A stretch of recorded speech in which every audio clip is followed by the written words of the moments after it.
curiosity is something interesting, because you have to be a little curious, don't you, in life? I firmly believe that we need to dance now more than ever. We need to find ways to bring people together again, of improving their mental and physical health, and all celebrating what it means to be alive. To dance is to live. Confidence, I think that really helps us in life. And I've talked to a lot of parents who say that, as again, not necessarily through ballet, but through modern jazz tap, gives them that confidence. Welcome to The Wellness Way with me, Philly J. Lay, a layperson's guide to your natural health systems, your very own NHS.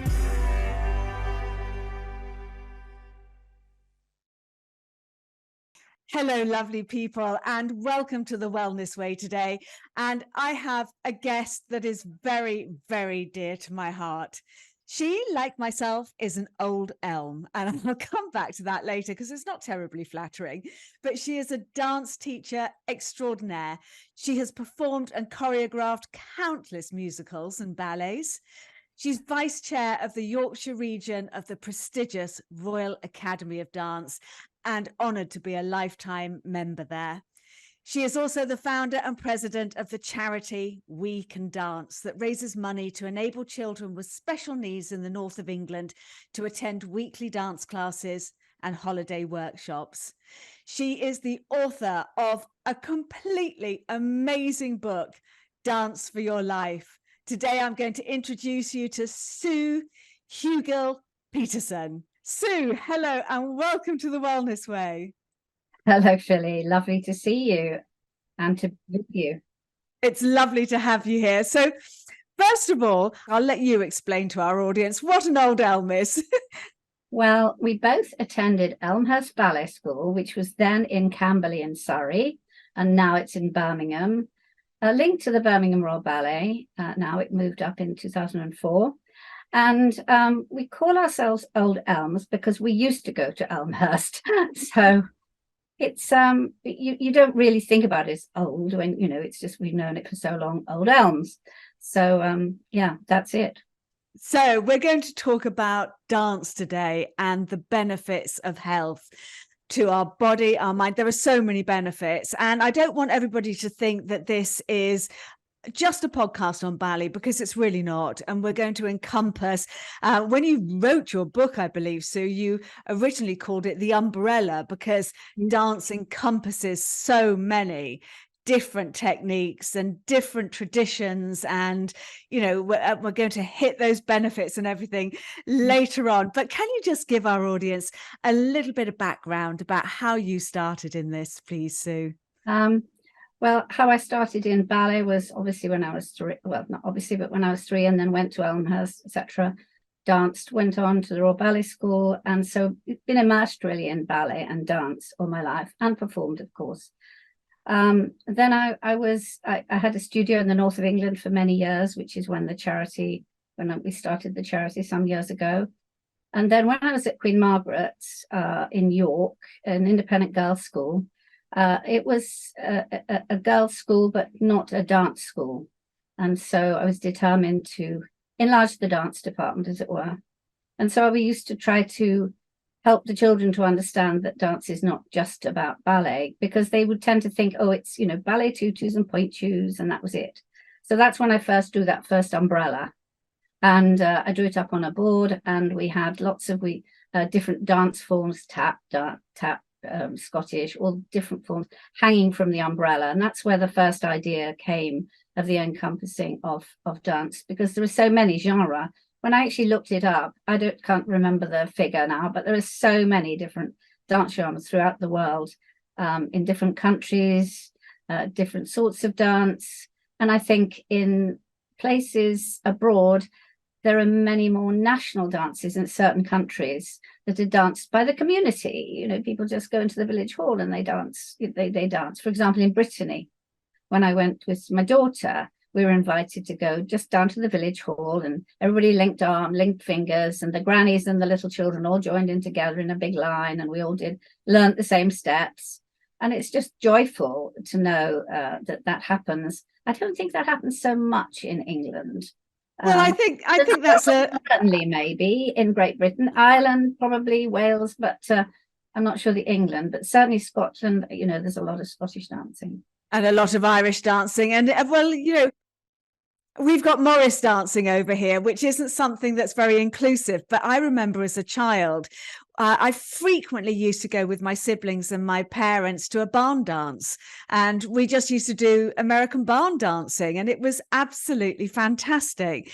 Yeah. And I really want to kind of talk a lot about these other modalities under the umbrella, because you know, we're living in a world where a lot of people are struggling financially, and the cost of a ballet class is something that they can't possibly do. And I just want to say, for the record, my parents had absolutely no money whatsoever. And back in those days, I was able to go to Elmhurst on a grant that came from the government instead of me going to school, and my parents paid every term what they could afford, and it was all done fairly. And so there were all walks of life, all people there, and there was that ability, and that seems to have been taken out of the school system now. Yes, it has been, but I have to say that Royal Ballet School, Elmhurst, Tring, those professional schools do offer, the government offers places to all children. So if they're accepted in the school, the government supports children from all backgrounds. Absolutely, definitely, and there are scholarships available as well for talented children that are you know, suitable to go to those schools. Definitely, I don't know how many schools, but certainly many of the professional schools, dance schools.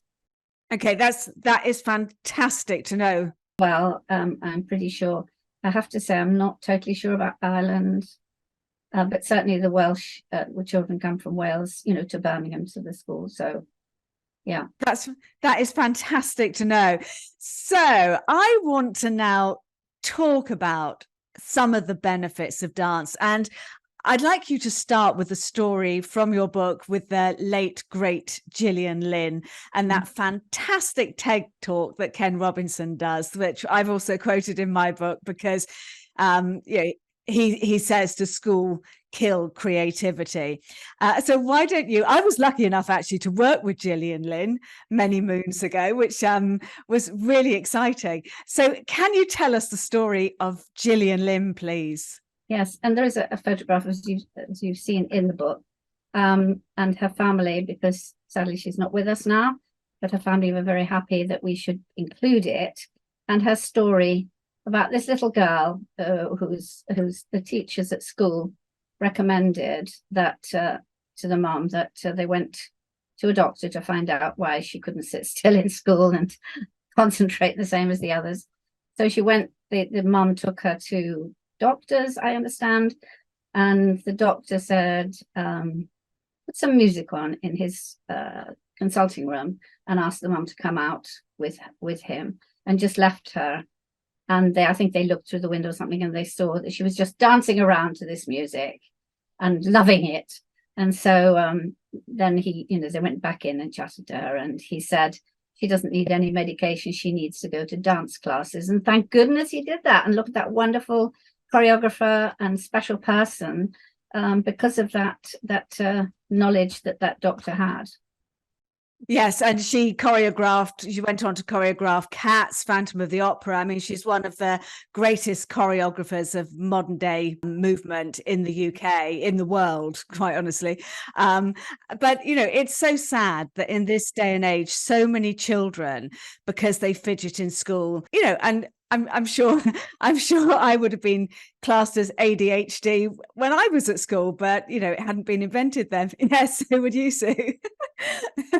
But we were privileged enough to, you know, have understanding parents that just let us get on and dance, and it is so releasing and so good for you in many ways. So can we talk about some of the benefits? Because a lot of people think it's just benefits to do with exercise, and it's not. Well, as you know, I teach Silver Swans, which is a program for people over 55. Occasionally I've had younger, but as long as they understand that the main motivation is for people over 55. And I have to add at this point that the lady who's the oldest person that comes is 92. Wow. And she even, when she came to class the other day, and she said, I've got a really bad back, I'm not sure I can manage.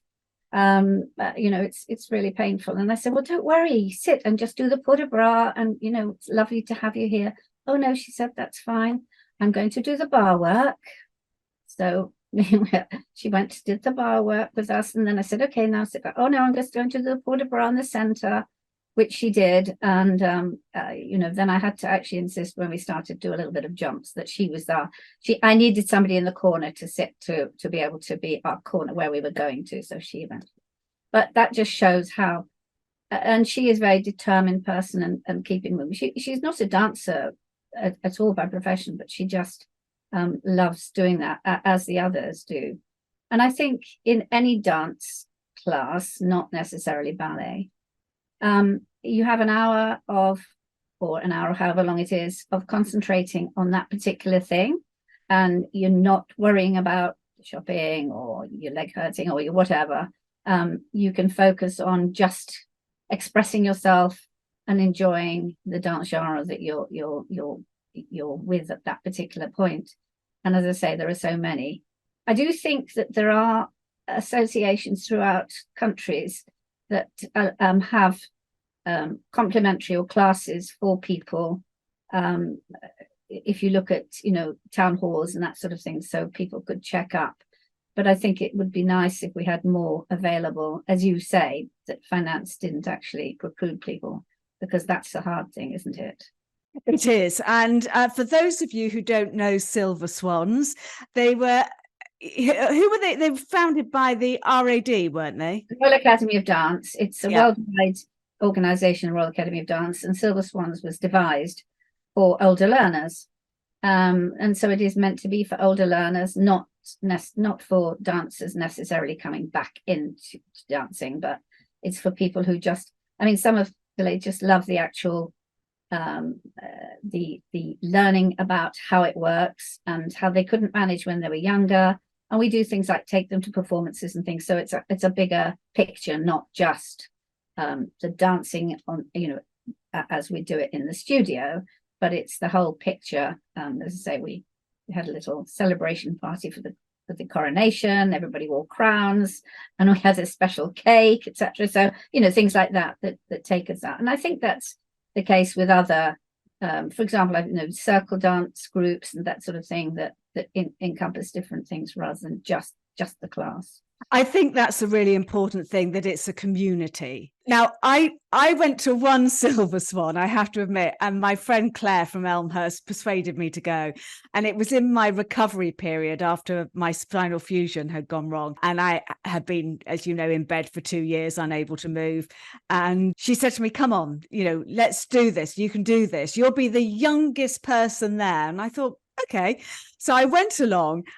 What she didn't tell me was all the other dancers, because it was in Richmond, all the other dancers were from ex-Royal Ballet. So I was complete shit compared to them. And I'm like, oh my God.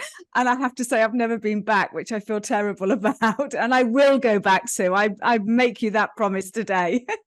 And maybe a different Silver Swans class, you know, so it might be a different adventure. Yeah, yes, okay. The interesting thing was that my arms still worked perfectly, but my legs less so, to put it mildly. But my arms, just the port de bras just completely came back. And it's a wonderful feeling, and just to move within the space. You're drawing pictures in space. Yes, and wearing your jewels. So I had a teacher that always said, wear your jewels, which again gives you huge benefits of that straight back and that open heart chakra and throat chakra, you know, and a feeling of confidence when and they're imaginary jewels, obviously, but just wearing your jewels. Yeah. And also posture is very important, and especially for older people, because people do find that they're starting to stoop a little, and we try very hard, you know, to think about posture and keeping tall, although maintaining the three curves in your spine, but still keeping that feeling of lifting up. And that's really important as we get older. And even sitting. Are you sitting on the front of your seat now, Philly? I am. That gives you your three natural curves. You sit back, you go into a Yeah, no, I've been well trained. I'm sitting on the front of my seat, and my whole chakra line is straight. Brilliant. That's excellent. And that's lovely. But as I say, I feel that it's important to talk about the fact that it's not just ballet, although that's obviously important to you and to me, but it's possibly not the most important thing to other people. I love Scottish dancing, for example, but one of the things that when I was in Florida, I was working in Florida with a ballet company. I was teaching children, the children's school, but part of the ballet company. And one of the programs there was for Parkinson's, and the people would come in, I think it was once a week, and have a special Parkinson's class, which was such a joy to be able to see that they were so much enjoying it. And sometimes somebody from the company would come in and talk about the story of the particular ballet that was going on and play some of the music, so they would learn about that as well. But just being able to move, which was lovely. And they came into the dance studio as well. That brings to mind two clips that I was sent on social media many years ago, which I absolutely love. And we have to remember that dance goes hand in hand with music. You don't want to stand there and dance on your own to no music going, oh, unless you're singing in your head. But these two clips, I think you must have seen the one about the ex-ballerina who had severe Alzheimer's. Can you tell us about that clip? I seem to remember. I think the thing that you're talking about is somebody from Australia, and I'm afraid I just don't remember her name, but no, I can't. I think she was sitting and sort of quietly, and somebody started to play, I think it was the Dying Swan music, actually. Yeah. She just started moving and her arms moved. As you say, the port de bras, I think, comes into play there very much.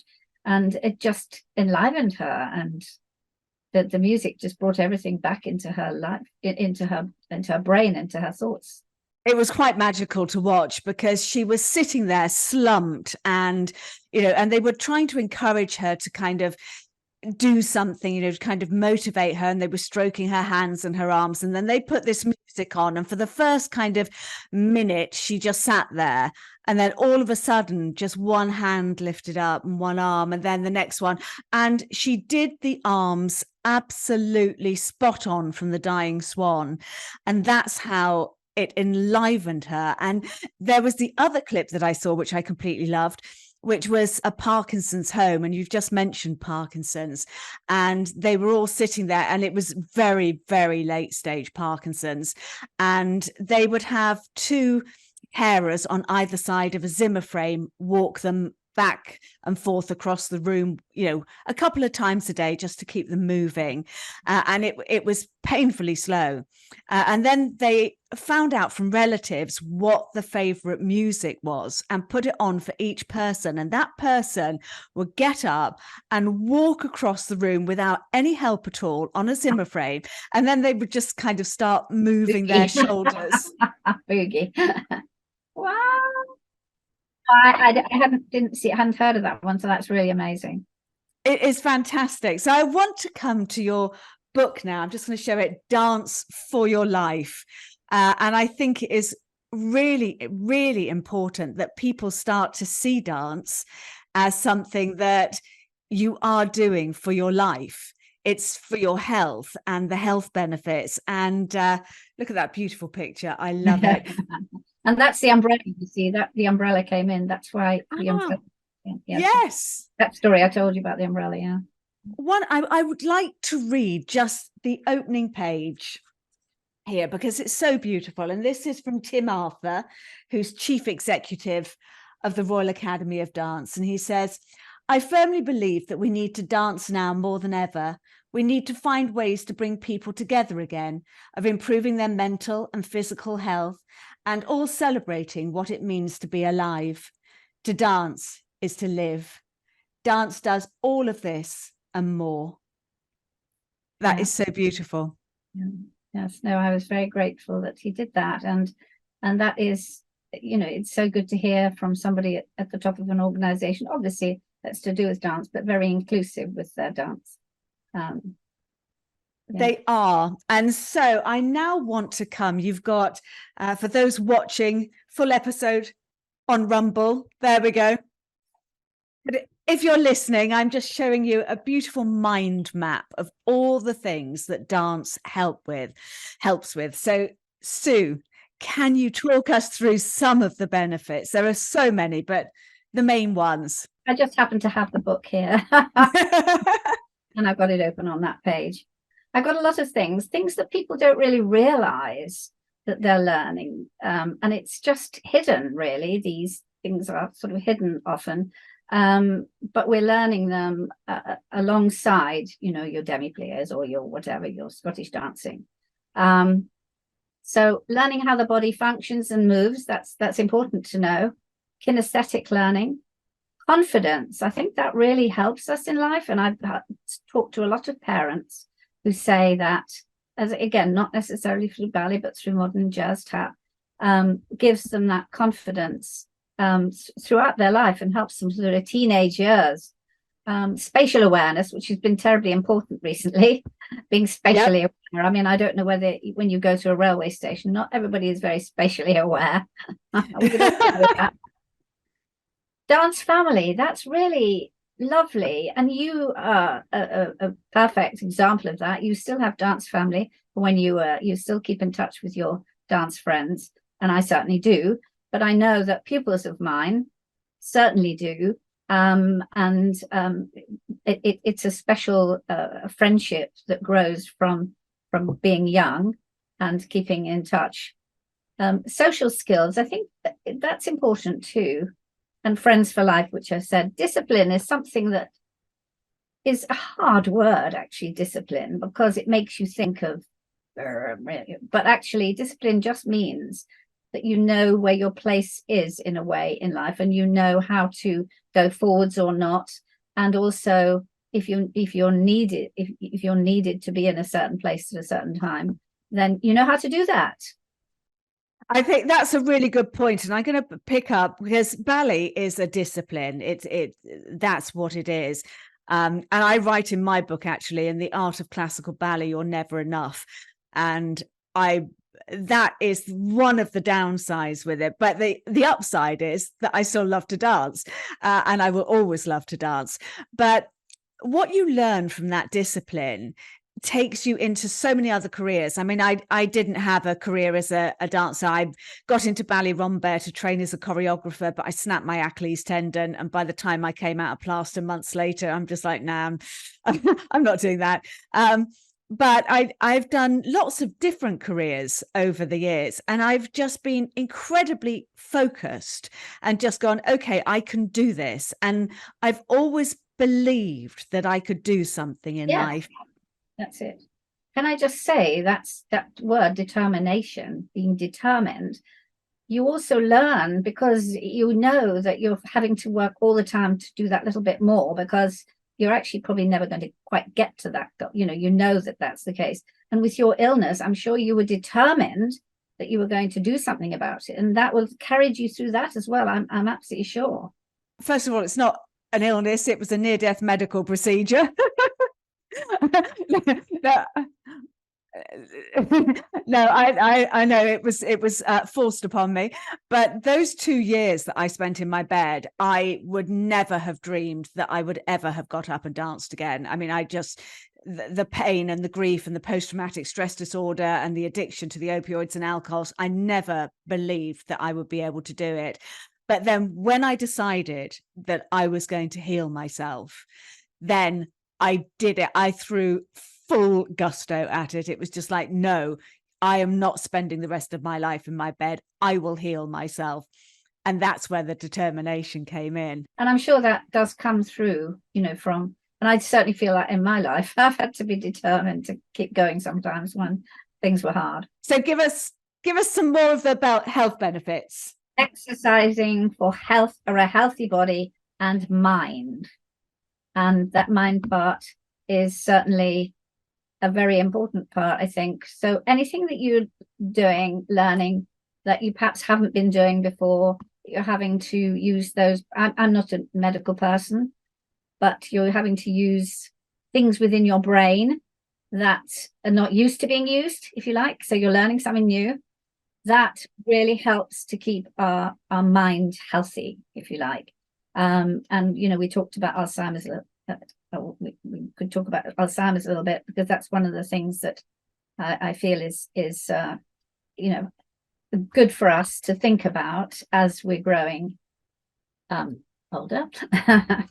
So certainly, and healthy body, as you know very well, because that's your life. You know all about a healthy body.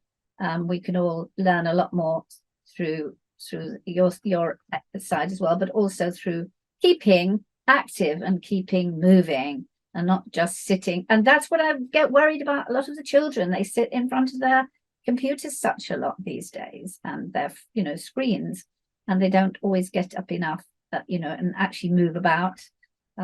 So I think that's something we have to be wary of. Yeah. Musicality is something else that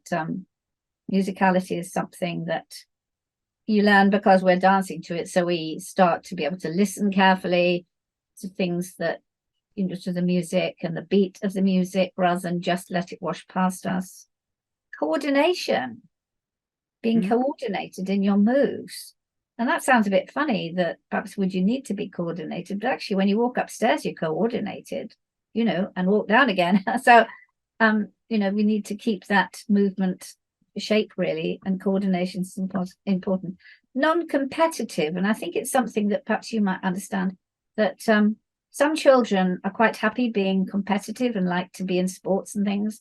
Some children, perhaps, or young people, might like to do something that's non-competitive, but they're still moving and they're still getting the exercise in the same way that they may on the cricket or tennis or lacrosse field, football or football. Yeah, football's the one, isn't it? Yeah.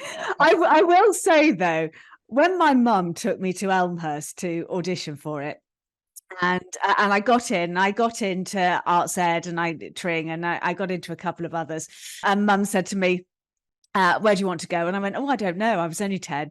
And she said, I loved Elmhurst because everyone was so happy there. Nobody walks.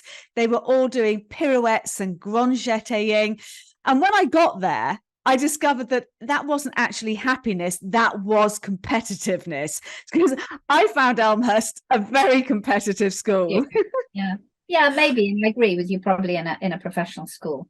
But what I'm talking about in just a normal dance class within, or for example, in the Scottish dance, when you're doing some reel or something, it's not really competitive. You're just enjoying it for the sake of enjoyment and movement. So I agree with you about the, in a professional situation, although I hope that you might be enjoying each other's successes as well. Oh, yes. No, we did that. We did that as well. Joy and fun is one of the ones that I've got here. Curiosity is something interesting, because you have to be a little curious, don't you, in life? And we have to be curious about what comes next in with movements, and so that's important. Dreams.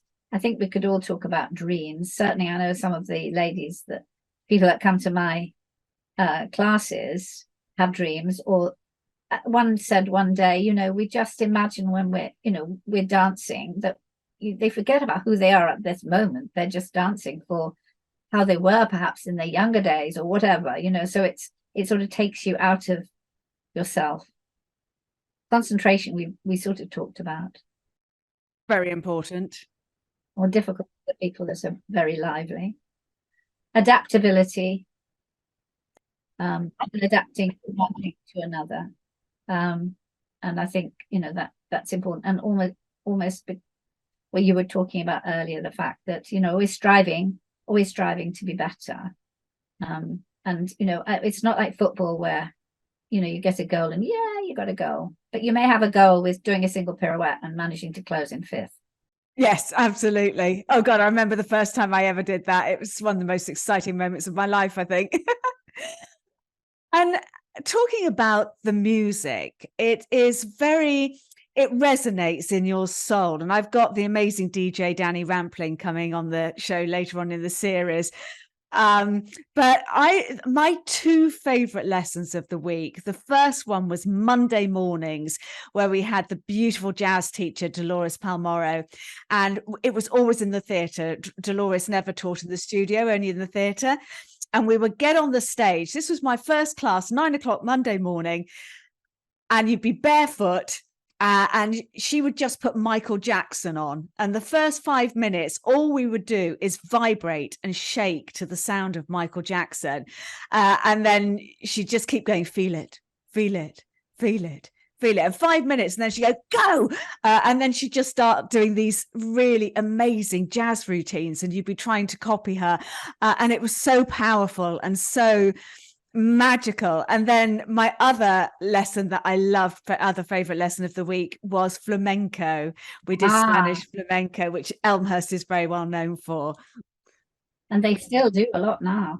They do. I was taught by the fantastic Cheryl Wexler, who's sadly no longer with us, but she was... I don't know whether you knew that there was a group just performing in Spain, I think it was. Yeah.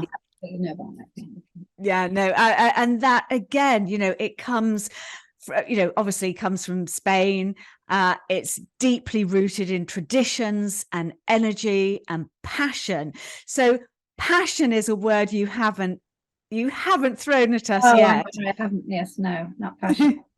And yes, so well, passion is for me, of course, and it has to be a passion. Otherwise, you wouldn't spend so much time being involved with that, and everything taking you somehow around a corner and finding something else that's you're passionate about. And I was very passionate about something that perhaps you didn't know, but my mother's sister had cerebral palsy, and we were very much involved with her, obviously, during her life, and she actually lived longer than my mother, which was quite amazing. But it did make me realize and understand about people with additional needs throughout her life. Obviously, we were with her an awful lot. And when I was working in Darlington, we were putting on a performance of Carnival of the Animals, big performance in a big theatre. And we had a lot of groups coming to watch the performance, and sponsored by businesses, local businesses. One of the groups was a special needs school, and they came along. And then after the performance, they went back to their teachers and said, we'd like to do that. Why can't we dance like that? So we started off the following summer school that we did for a week. It was a week's summer course, and they were dancing probably 4 hours a day, something like that. We had 5 groups, from the little ones up to the older ones, in different groups. And we were doing Still Life at the Penguin Cafe, which you may know that ballet. And each group had a different animal. One was zebras, one were monkeys, etc., etc. And so we had a special needs group from that school joining in that week as well. And they had their own group, and they did dance within that time. We did art projects. We did some drama things, so different things along that line. And they performed with the rest of the children on that week, at the end of the week. And so that started us off, really. And then we did a few summer holiday and Easter holiday group classes. And then it continued on. And then after some time, I then was going to work in Yorkshire. So one of my mothers, took over as chairman, and she still is chairman. And it's just become much bigger and bigger. And now they fund teachers to go into 17 different special needs schools weekly up in the north of England. So, and the children benefit tremendously, and the teachers and the head teachers are very grateful. And as I say, it's funded totally by the charity. So, and I just want to say, I'm going to hold it up to the camera again for you watching. This wonderful book, Dance for Your Life. All the profits that go from that go to this charity, don't they? From sales, yes. Profit. From sales, yes. Yeah. Okay. So, so that's been something that, I'm sort of proud of, and proud that the people in the north of England who have been involved and continue to be involved in the committees are continuing in that work, because I do a little bit, but they do the majority and organize fundraising events and all sorts. So anyway, that's one of the things that and I'm happy to know. I think my aunt did do some classes when she was young, because I have a pair of shoes of hers, little flat sort of ballet shoes. They don't have much. They're black and they have elastic over, but they don't have any the insole, soft insole. They're fairly flat. But so she obviously, somebody called Madame Vacani. Oh, don't know that name. Oh, well, okay, well, she had a school. For some reason, she was up in the north of England. I'm not quite sure why. I should look it up. But she was basically, her studios were in Hans Crescent behind Harrods down there somewhere. So moving forward, there are some absolutely fantastic facts in your book about the benefits of dance, and this isn't just ballet, this is all dance, to various illnesses. And can you read us some of those statistics, because they absolutely blew my mind? Yeah, well, I'll read you the one about Alzheimer's, because that is very interesting to me. So it's in chapter 6, which is dance and health conditions. The 21-year study of senior citizens 75 and older was led by the Albert Einstein College of Medicine in New York City, funded by the National Institute of Aging, and published in the New England Journal of Medicine. Their method for objectively measuring mental acuity in aging was to monitor rates of dementia, including Alzheimer's disease. The study wanted to see if any physical or cognitive recreational activities influence mental acuity. They discovered that some activities had a significant beneficial effect over other activities had none. So one of the surprises of the study was that almost none of the physical activities appeared to offer any protection against dementia. There can be cardiovascular benefits, of course, but the focus of this study was the mind. There was one important exception. The only physical activity to offer protection against dementia was frequent dancing. Reading, 35% reduced risk of dementia. Bicycling and swimming, 0%. Doing crossword puzzles at least 4 days a week, 47%. Playing golf, no percent. dancing frequently, 76%, which is amazing. Oh my God. That's the greatest risk reduction of any activity studied, cognitive or physical. So that was a surprise to me, I must say, but that was very nice to know. We live in a world where dementia is so common now. When I was a child, I knew so many wonderful old ladies, kind of, 80s, 90s, and none of them had dementia. And now we see a world where it's kind of, if you manage to get through to the end of your life without dementia, you've kind of done well. And can I be really cheeky and ask you how old you are, Sue? Well, it's May at the moment, and at the end of this month, I'm 77. So. Wow. So I think that just says it all, really. If you're not watching this, go and have a look at the thumbnail somewhere, because Sue looks completely amazing. The fact that she's still teaching, that she's still working for charities, that she's still following her life passion at 77 years old. I think this kind of gives you some idea of how good dance is for you. How many times a week do you teach, Sue? Now, well, I teach about 3 days, but I teach the syllabus ones, I say, and then I also teach in a junior school, after school ballet classes for the children, and we're hoping to involve it's something called it's escaped me now, but Royal Ballet School has a special program to go into schools, and that links to their education, their syllabus, and so, for example, there's one on maths.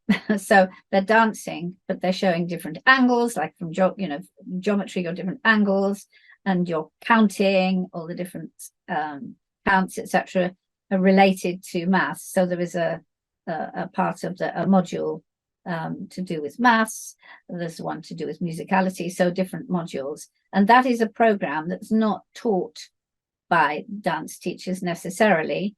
It's something that's online, so they can bring it down and put it on a big screen. The children will dance, but there will be teachers, their school teachers, their PE teachers will become involved and work with them. So that's something that I'm hoping that they're interested in, and I'm hoping that will happen, because that gives it's the whole class, not just one or two children. That's the whole class. And again, that's through their ordinary schooling. So that's lovely. They don't have to pay for that. That's just, that'll be there as part of their. That is absolutely fantastic. Because I know at primary school, I remember one of my first assemblies at primary school, and we danced to the Planet Suites.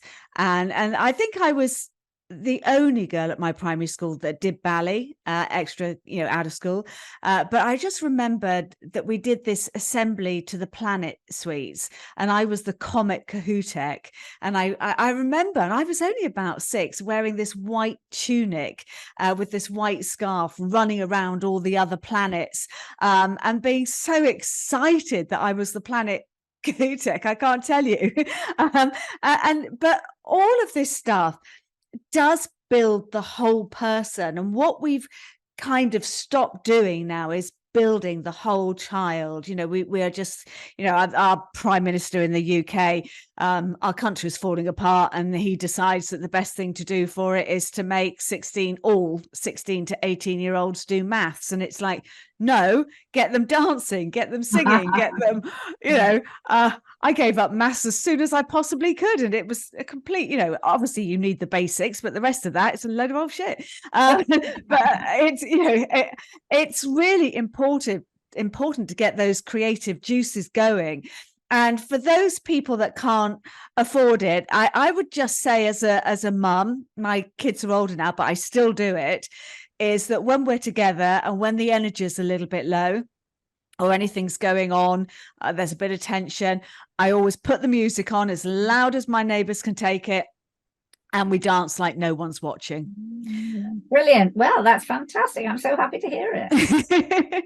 I love it. And even when I'm on my own, Sue, and there were for me some dark days during the pandemic, as there were for all of us. I was struggling to cope with what was going on. And when I get really, really angry, I just put some really good music on and I just boogie. I actually used to use that song. Yes, sir, I can boogie. And I just used to dance around the living room. That Planet Suite that you're saying about as well, that's such a lovely, that Gustav Holst, right? Yes, that's yes. Amazing music too. I mean, so that probably was very special. I bet you remember it very well because of that time that you had in school with that. I do. I remember every single second of that assembly, but I can't. But, really weirdly, I had the conversation with an old elm about, because I absolutely believed that I'd never had a science lesson. When I left school. And then somebody put in and it's quite telling actually, our Facebook group is Elmhurst Survivors Club. For those of us that survived, that's a little bit of a worry. But somebody put in the group chat when our science teacher died. And I went, no, we didn't have a science teacher. And then, yeah, we did. And the thing is that when you don't enjoy a subject, I mean, I'm passionate about science and especially quantum physics, but when you're not enjoying a subject as a kid, the day it's over, you just block it out. But dance, I don't think you can ever block out. Interesting you say quantum physics. Did you see the picture of the dancer dancing pas de deux with a computer? Did you see that picture? In fact, you haven't got to that yet. Oh my gosh, I won't be able to find the page now, will I? And she was a lady that I met on the Queen Mary. We went across because I had a hip operation, and we went across, instead of flying, we went on the ship, and she was on the ship. I wish I could find it quickly. That's always my problem. And Dr. Merritt Moore, she's a quantum physicist. She wants to dance on the moon, but she, during lockdown, she was working with robots and did choreographed a pas de deux with robots. And there's a picture in here. Jolly well. Well, we're going to put the link. I'll find it later, but we'll put the link to the book. Fabulous picture, absolutely. She's an amazing ballerina. She dances with ballet company, Boston Ballet. She's been in, I think, certainly, I think it was in Holland ballet companies, and danced, I think, English National Ballet. So she's an amazing dancer, but also, and her story is just amazing. She would be in the in her science lab doing things, and then she'd be practicing a little bit of a step, you know, for the next performance she was supposed to be doing, and then she'd go out of there and back to the ballet studio and dance. But so amazing. She's sort of top notch on both sides, which is pretty amazing. Yeah, that is. I think the other thing I completely love about the book is it's full of inspiring and passionate quotes. It has lovely other people's stories. It tells you where to go. It gives you information. There are loads of names in there. You know, we mentioned Gillian Lynn and everybody, but you know, every name in the book is somebody worth looking up if you have an interest in dance, really. But it is absolutely fantastic. Yeah, I have tried to at the end, in the last chapter, give ideas of how people would find classes of different genre, of different things, not, you know, and also, but also schools if anybody's interested, for children.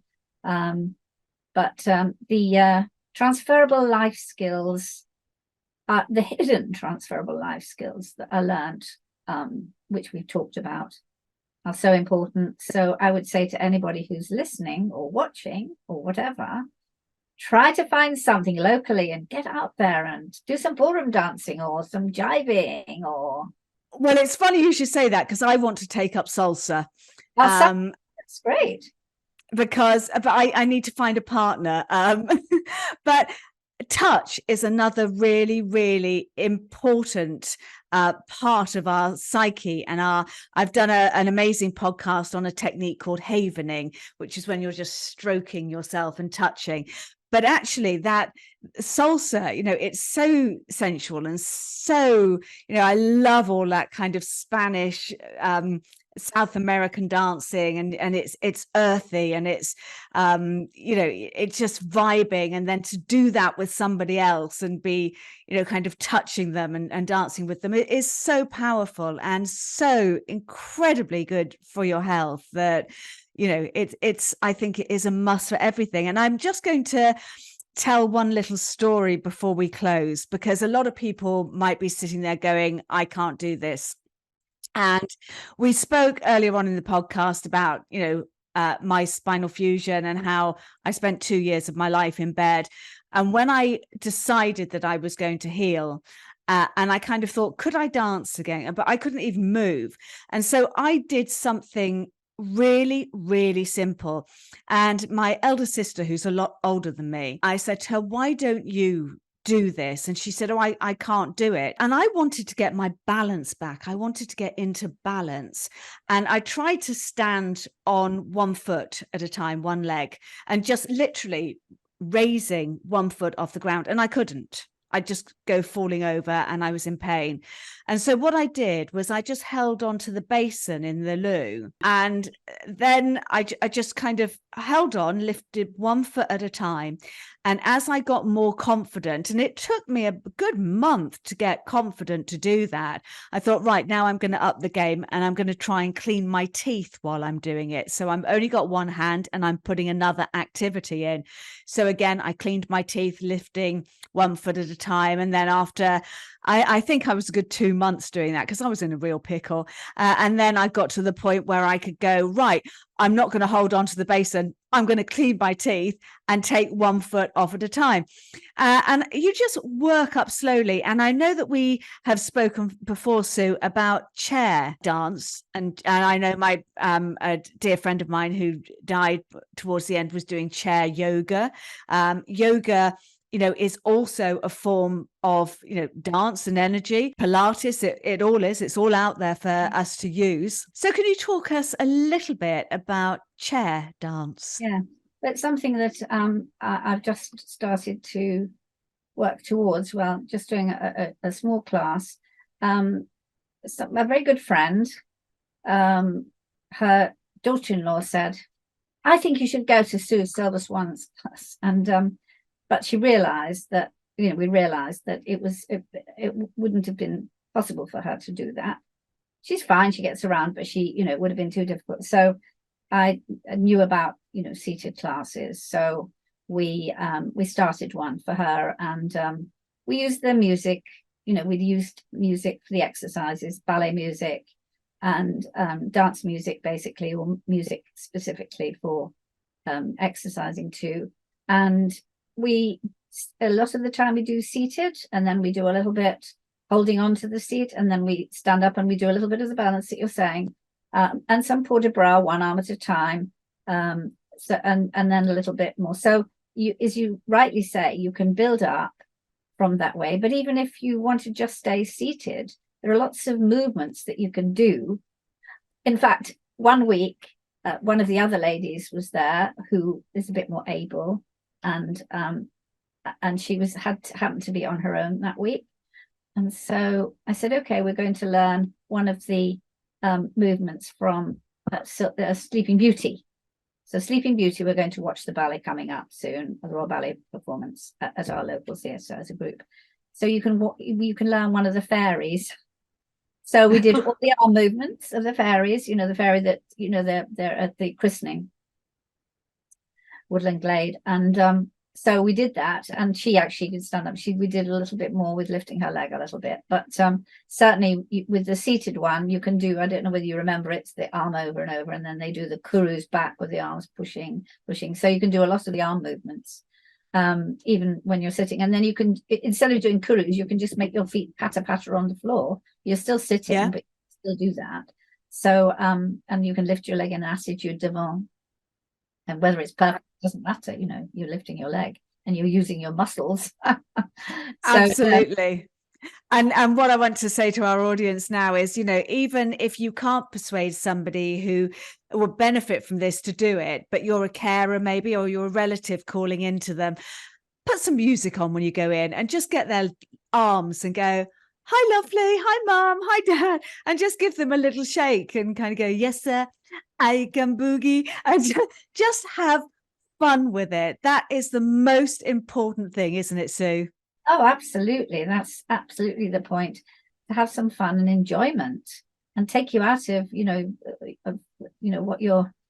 any worries that you might have at that moment. You can't really concentrate that. I think I mentioned to you that I don't know whether I can mention this about Queen Camilla, but she was saying how much she enjoys being involved. She thought to begin with it just be a little fun, but she really enjoys the fact that you really got to concentrate and enjoy what you're doing for that whole lesson time. It really takes you out of everything else that you maybe, no shopping list, can't do a shopping list.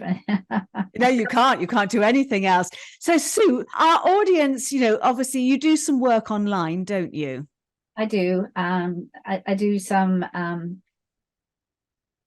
often to do with point work, more focused on something, for point work, which is, of course, for dancers who've been dancing for a length of time and more professional, but something that I'm very passionate about, point work being taught very carefully, and muscle training, which perhaps you probably did, but I think when I was training, we just got point shoes on and we did it. But now we do a lot of we did strengthening exercises, and very careful about fitting shoes, making sure that they understand all the different kinds of shoes that you can do, the widths, the lengths of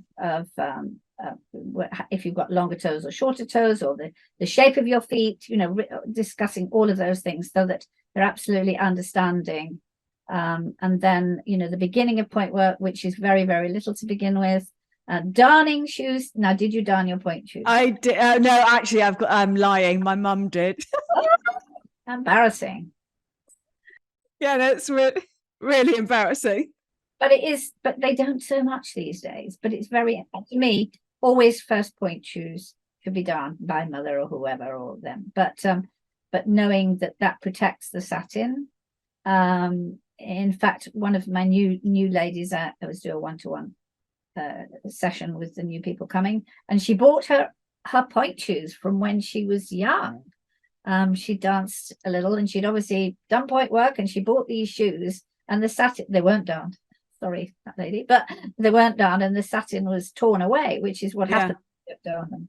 But certainly, and sewing ribbons on in the correct place so they rip their heels. Oh God, I remember my holidays sitting by the fire with Mum, and she did the darning, and I used to put the ribbons and the elastic on.